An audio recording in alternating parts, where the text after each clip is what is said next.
respected guests of honor, human rights heroes, sheroes, mentors, teachers, friends, colleagues, ladies and gentlemen, good morning.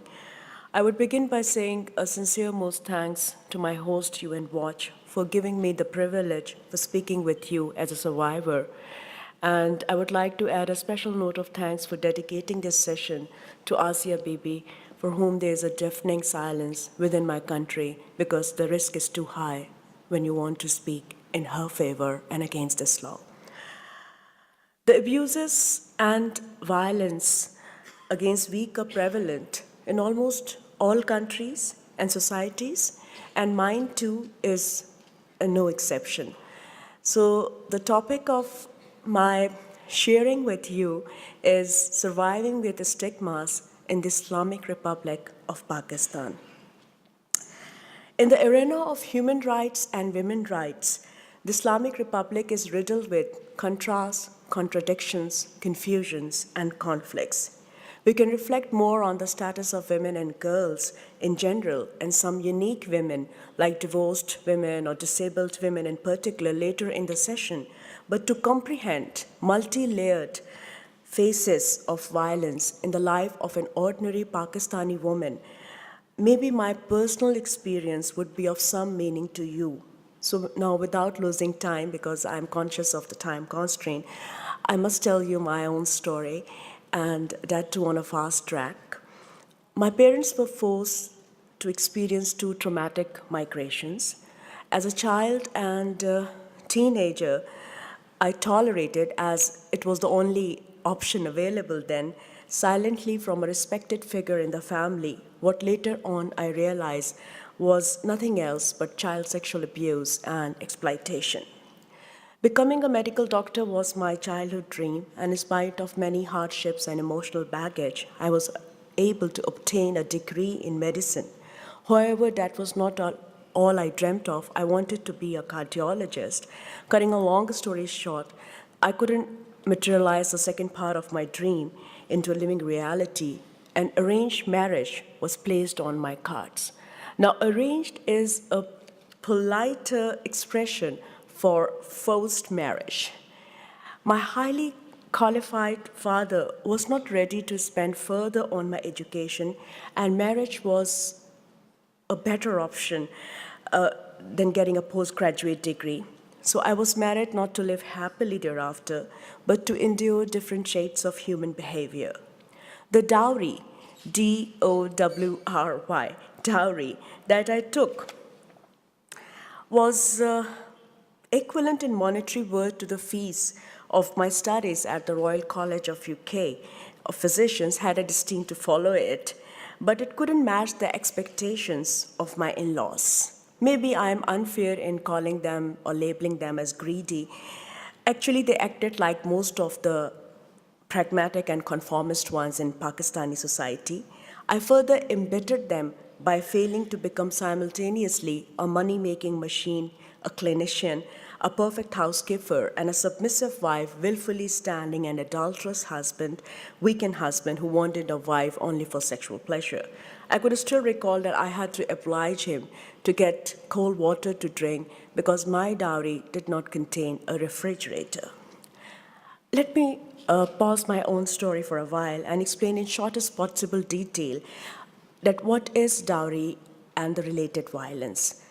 Dowry is not limited to the gift items given by the bride's family at the time of wedding, and the violence, the dowry violence, is not limited to extreme and fatal forms like kitchen stove deaths and bride burning. When a gift becomes a demand, it becomes a form of violence, and a spectrum of dowry violence has embedded in it many psychosocial abuses, harmful cultural practices like child marriages, forced marriages, exchange marriages, denial of inheritance, etc. Each year in South Asian communities, thousands of young brides lose their life over dowry disputes. They are burned, killed, or mutilated by husbands and in-laws whose material demands remain unfulfilled. Religions, including Islam, have always been interpreted in favor of power structures and men. Thus, it is not surprising to see that dowry is prevalent in Pakistan, Bangladesh, Nepal, India, the patriarchal belt of South Asia, and within South Asian diaspora as well. Now I revert to my own story. My brief married life was thus a tapestry of ordeals of dowry violence. My physical abuses, my emotional distress, and psychological damages were all too normal, too usual, too customary, and too acceptable for all the witnesses. I had to conceive against my will while my marriage was sinking. I tried to seek the help of some leading gynecologists and obstetricians. Some of them had been my teachers as well, and they counseled me to go ahead with the pregnancy as a child will save the marriage, and it is against the honor of an honorable woman. And some of the doctors who tried to help asked me to get the consent of the husband for the termination of pregnancy. So what happened finally did I ended as a divorced woman when ultrasonography showed that I am bearing a girl child. Now let me rephrase. I ended as a bad Muslim Pakistani woman from a point of view of conventional morality, guarded equally by the educated ones and the uninstructed ones. Now, in a society where movies and television keeps on portraying that a good woman is one who remains in an abusive relationship, or good woman is one who, the happy ending in movie is one when a woman gets married to the rapist, getting divorced was not something that could be welcomed, and I can reflect on it if somebody is interested. The stigmas attached with divorce in Pakistan, even these days, later on. Now, from that point till to date, that happened in 1994, my life followed and still following a rocky pathway. As a self-made, fairly stubborn human rights defender who is a divorced mother of a daughter and who still wants to survive with equality, dignity, without push of the social class and pull of networking with power elites. So I faced till my mid-30s with my trimmer figure and relatively tender looks, many expressions of manipulations in urban, modern, and educated settings. I am still accused of not being able to pull a successful married life because of inability to please a man, cook efficiently, and make money like most of the women doctors do in my country. Seen from a distance, I appear a successful woman. I have a CV. By no means I look like a victim, because the stereotyping of victim is that of a poor, illiterate, fair, younger person. I appeared so strong that nobody actually realized that I can also suffer. When I approached nearly 30 years of age, I gathered that inner courage to start disclosing a little bit about my own life, and it took me another 10 years to disclose my exploitation as a child. I was a victim then, I am a survivor now. So what are my learnings? I have learned that symptomatic violence like acid burns, chopped noses, rape injuries gain attention and are easier to understand, but subtle forms of violence are difficult to explain. Dowry has to be recognized as a form of violence against women, children, and girls, as well as sexual and gender-based violence.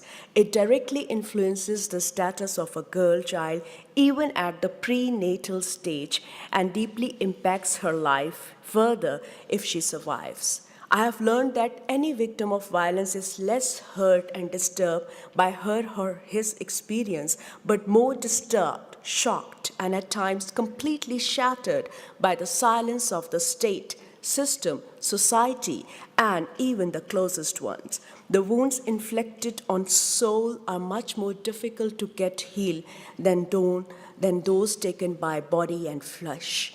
In practice, I have learned that I have seen it, that justice is not accessible to all Pakistani citizens equally because of low level of literacy, high levels of corruption, particularly legal literacy and legal, I don't want to say legal corruption, but it is not that transparent, lack of awareness of one's own rights, and patriarchal mindset of the judicial systems as well.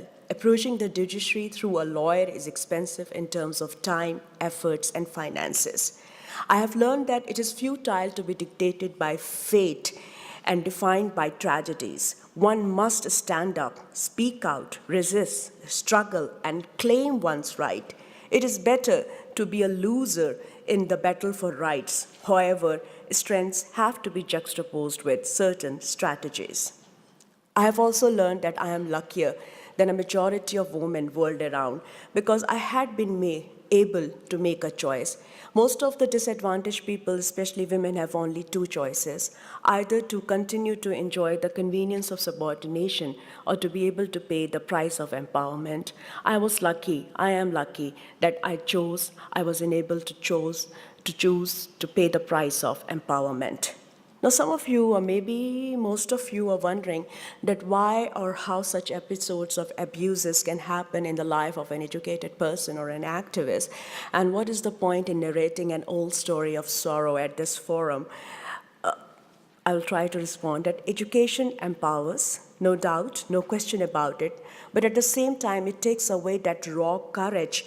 So at a very early point in my life, I recognized the absence of support mechanisms in my society and family. I developed a distaste for celebrating victimhood and decided never to seek the concessions of being a young, vulnerable woman. So why I am here and why am I sharing all this?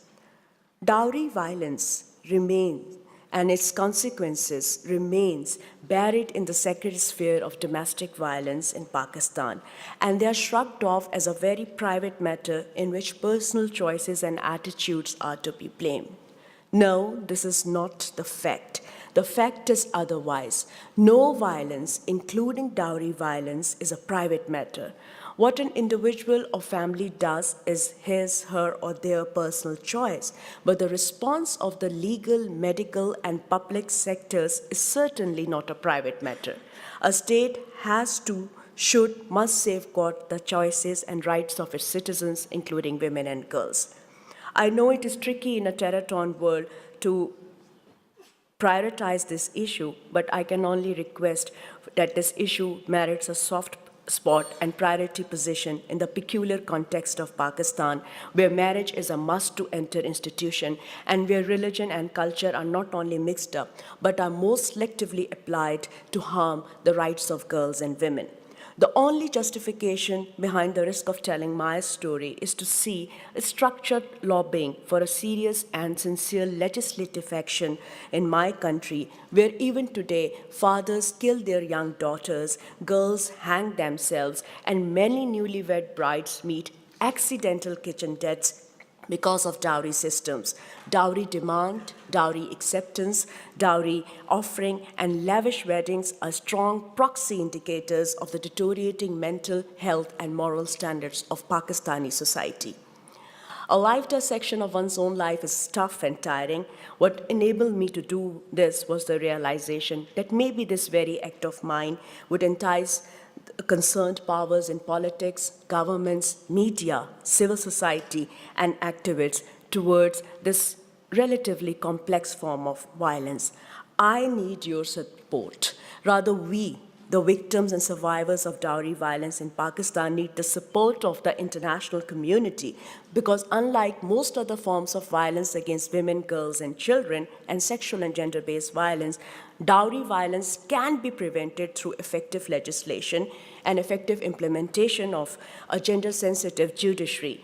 The international community can make a difference in the lives of millions of Pakistani women and girls in particular by building a correct perspective of this violence and the magnitude and the cost of the violence, assisting us in devising the mechanisms to document this violence, sensitizing the media, providing psychosocial and legal support to the victims so that they can become survivors, prioritizing dowry violence on agenda tables of elite fora, and last but not least, to pressure the government of Pakistan for a legislation against this white-collar crime called dowry. My everyday struggle is based on the hope that a day will come when all Pakistani women will have all rights and victims of violence and divorced women would survive happily, with dignity, with equality, without any stigma. Let stigma be the part of a flower only and not be an ugly spot in the lives of powerful, educated, and courageous Pakistani women and girls. Thank you for your patience. Thank you for listening to me.